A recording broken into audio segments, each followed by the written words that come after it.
Before we started recording, we were talking a bit about the next few episodes, and I think you're going to love it. We've got some good stuff to discuss. Why don't you go ahead and tell them what we're going to be talking about? Yeah, I guess there's no reason to draw it out.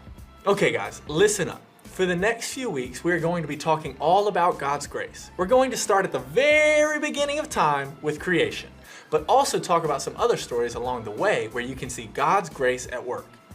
To prep for the next few weeks of the show, I've been doing some reading on my own time and noticed that you can see traces of God's grace all throughout the Bible. Like in almost every single character's life, grace is one of those things we hear a lot about, but what does it actually mean? Well, before we get too deep into this, I feel like I should let you know that sometimes grace is really hard for me to wrap my mind around. You're not the only one. Grace is something I'm still trying to understand myself. I once had someone define grace for me in this way. Grace is God giving us what we don't deserve. But what do you mean by we don't deserve it? Well, it's because, let's be honest, there are times we've missed God's mark. Times when we forgot about God or did things that we wanted to do instead of what God would have wanted us to do. Okay, so then if God's grace is giving us what we don't deserve, that means like God forgiving our sins is an example of grace. And also when God gives us joy in our hearts, even though we don't deserve to be joyful. Those are really good examples of God's grace, where He gives us what we don't deserve, things like joy and forgiveness. The very beginning of the Bible has a really good story that paints the first picture of God's grace. Are you talking about Adam and Eve and the story when God created everything? Because if so, I'm not really sure that shows God's grace. Take the very act of creation as an example.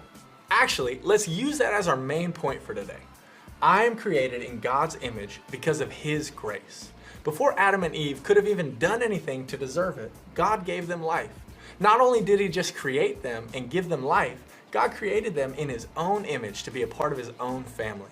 He literally gave Adam and Eve the very image of God. Well, when you say it like that, it really does show how gracious God was to them and to us too. Weren't there some things that went down in the garden though? Like, not everything was all rainbows and butterflies, or at least that's what I remember. I don't want to give any spoilers before we watch the Bible story, but God's grace is all over the story of creation and Adam and Eve in the garden. Sure, there were consequences, but God gave Adam and Eve so many good things that they didn't deserve.